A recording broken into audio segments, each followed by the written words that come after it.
কখনো কখনো অজান্তে শোনা কয়েকটি কথাই জীবনের সবচেয়ে বড় সত্য সামনে এনে দেয়। ঠিক তেমনই একটি মুহূর্ত অপেক্ষা করছে আজকের পর্বে। চলেন শুরু করি। আসসালামু আলাইকুম, আমি তানজিনা। তানজু গল্প কথার আজকের পর্বে তোমাদের সবাইকে স্বাগতম। শুরু করছি আজকের গল্প তোকে চাই, পর্ব 18। তুলনা কেন হবে না? অবশ্যই হবে। মামার বাড়ির আবদার নাকি? পাবলিক প্লেসে অন্য মেয়ের সাথে জড়াজড়ি করবেন আর আমি মেনে নিব বুঝি? কখনো না। উনি দাঁতে দাঁত চেপে ব্রু কুঁচকে বললেন, আমি মোটেও জড়াজড়ি করছিলাম না। So mind your language, stupid girl. Wait, are you jealous রোদ? অবভিয়াসলি আমি জেলাস ফিল করছি। এটা এত মুড নিয়ে বলার কি আছে বুঝলাম না। মেয়েরা তার স্বামীকে ভালোবাসুক বা না বাসুক, পছন্দ করুক বা না করুক, তবুও তারা জেলাসি ফিল করবে। এটা বাঙালি মেয়েদের নেচার। কবুল বলার সাথে সাথে তাদের মধ্যে জেলাসির প্রকাশ ঘটে। সেই হিসেবে আমার জেলাস ফিল করাটা স্বাভাবিক। এটা আকাশ থেকে পড়ার মতো আহামরি কিছুই নয়। আর শুধু মেয়েরা কেন, আপনি মিস্টার আবরার শুভ্র, যে আমাকে দু চোখে দেখতে পায় না, সেই আপনিও সাহেল ভাইয়ার সাথে আমাকে দেখলে তো জ্বলে ছারখার হয়ে যান। উনি মুড নিয়ে বললেন, কে বললো তোমায় আমি জেলাস ফিল করি? জেলাসি আর তোমার জন্য? ইম্পসিবল। ডাহা মিথ্যা কথা বললাম। ওহ তাই নাকি? ওকে। সাহেল ভাইয়া কাল ওনার সাথে লং ড্রাইভে যাওয়ার জন্য রিকোয়েস্ট করছিল। ভাবছি কালকে রাজি হয়ে যাব। সাহেল ভাইয়ার মতো ড্যাসিং অ্যান্ড কেয়ারিং একটা ছেলের সাথে লং ড্রাইভ, ভাবতেই খুশি খুশি লাগছে। দাঁতে দাঁত চেপে বললেন, পা ভেঙ্গে ঘরে বসিয়ে রাখবো? এত শখ লং ড্রাইভে যাওয়ার? আমি খুশি খুশি গলায় বললাম, পা চাইলে ভাঙতে পারেন, আমার জন্য আরো সুবিধা হবে। অবাক হয়ে বললেন, মানে? সুবিধাই তো। সাহেল ভাইয়া আমাকে কোলে নিয়ে হেঁটে যাবে, একদম বুকের সাথে লাগিয়ে। ওনার শরীরে মাতাল করা ঘ্রাণ আমার নাকে আসবে, আর আমি ওনার শার্ট। উনি চিৎকার করে বললেন, শাট আপ। আরে শুনুন তো। I said just shut up, no more words. কেন? কি সমস্যা? আপনি ওই মিথিলা তিথিলার সাথে ওসব প্র্যাকটিক্যালি করতে পারবেন, আর আমি বলতেও পারবো না? চুপ। তুমি দেখোনি মিথি কিভাবে কাঁদছিল? মেয়েটা কতটা মানসিক চাপে আছে তোমার ধারণা আছে? মেয়েটার ডিভোর্স হয়ে গেছে। আর ওহো, কেমন চিপকো গার্ল। নিজের ডিভোর্স হয়ে গেছে তো এসে গেছে অন্যের বরের উপর ডাকা চালতে। উনি আমাকে ধমক দিয়ে বললেন, রোদ, তুমি যে এমন চিপ মন মানসিকতা ক্যারি করো আমার জানা ছিল না। তুমি জানো ও ঠিক কোন পরিস্থিতিতে দাঁড়িয়ে আছে? মেয়েটা সব ছেড়ে ছুড়ে যে মানুষটার হাত ধরে চলে এসেছিল, আজ সে মানুষটি মাঝ রাস্তায় তার হাত ছেড়ে দিয়ে অন্য একটা মেয়ের নেশায় মত্ত হয়ে পড়েছে। ছি, ভাবতেও ঘৃণা হয় আমার। একটা মানুষ এতটা নিচে কি করে নামতে পারে? ভালোবাসা কি পুড়িয়ে যাওয়ার জিনিস, যে সময়ের সাথে সাথে পিকে হয়ে যাবে?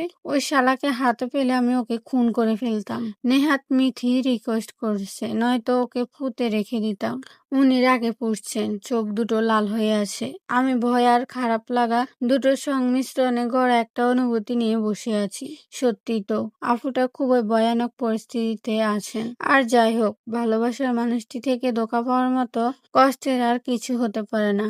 লোকটাকে যদিও আমি দেখিনি, তবু ইচ্ছা হচ্ছে ওনার সাথে সাথে আমিও তাকে দুই একটা কিল ঘুষি দিয়ে দিই। আচ্ছা, ওনার বাবা মা কোথায়? নেই। আমি বিস্ফোরিত চোখে ওনার দিকে তাকালাম। নেই মানে?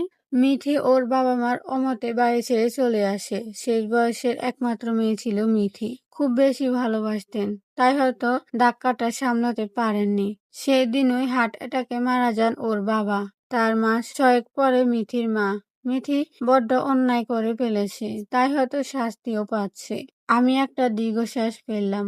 এই মুহূর্তে কে দোষী আর কে নির্দোষ ভাবতে ইচ্ছা করছে না, তাই চুপচাপ গাড়ির সিটে গা এলিয়ে দিয়ে চোখ বুজে নিলাম। উনি আবারও বলে উঠলেন, কাল রাতে যখন ব্যাপারটা জানতে পারলাম তখন ভীষণ ধাক্কা খেয়েছিলাম। মিথি প্রেগনেন্ট জেনেও ছি, shame on দ্যাট গাই। তাই তোমাকে বেশি করে পড়তে বলছি। তোমাকে নিজের পায়ে দাঁড়াতে হবে, সেলফ ডিপেন্ডেন্ট হতে হবে। পড়াশোনাটা ছেলেদের থেকে মেয়েদের আরো বেশি প্রয়োজন। আমি চাই না তুমি কখনো এমন পরিস্থিতিতে পড়ো। আমি ওনার দিকে অবাক চোখে তাকালাম। এই লোকটার মাথায় তাহলে ভালো চিন্তাও আছে। বাহ, শুনে শান্তি পেলাম। তাহলে এজন্যই বুঝি উনি কাল রাতে আমার উপর বই খাতা টর্চার চালিয়েছেন। জামাই আমার এতটাও খারাপ না। ওনার গালে একটা কিস করে দিতে ইচ্ছা করছে। উনি সামনের দিকে এক দৃষ্টিতে তাকিয়ে আছেন, হয়তো কিছু ভাবছেন। আমি ধীরে ধীরে ড্রাইভিং সিটের দিকে এগিয়ে গেলাম। ওনার খুব কাছাকাছি বসে আছি। ওনার গালে একটা মিষ্টি চুমু এঁকে দেওয়ার আশায় মুখটা এগিয়ে নিতে উনি আমার দিকে ফিরে তাকালেন, আর আমার ঠোঁট গিয়ে পৌঁছালো ওনার ঠোঁটের উপর। আমি এতটাও আশা করিনি। আনএক্সপেক্টেড এই ব্যাপারটাতে আমাদের দুজনেরই চোখ বেরিয়ে আসার উপক্রম। অবাকের মাত্রা এত বেশি ছিল যে দুজনের ঠোঁট যে এখনো একে অপরকে ছুঁয়ে আছে সেদিকে খেয়ালই নেই। কিছুক্ষণ পর পরিস্থিতিটা বুঝতে পেরে আমাকে ধাক্কা দিয়ে সরিয়ে দিয়ে উনি রাগী চোখে তাকালো। আমিও অসহায় দৃষ্টিতে একবার ওনার দিকে তাকিয়ে চোখ নামিয়ে নিলাম। আজকে নিশ্চয়ই উনি আমাকে কাঁচা চিবিয়ে খাবেন। ব্যাপারটা কি বিশ্রী, ভাবতেই কান্না পাচ্ছে। এদিকে উনি রাগী দৃষ্টিতে তাকিয়ে আছেন। উনি কিছু বলতে যাবেন, তার আগে আমি কাঁদো কাঁদো কণ্ঠে বলে উঠলাম, দেখুন, এবার আমাকে বকলে আমি কান্না করে দিব।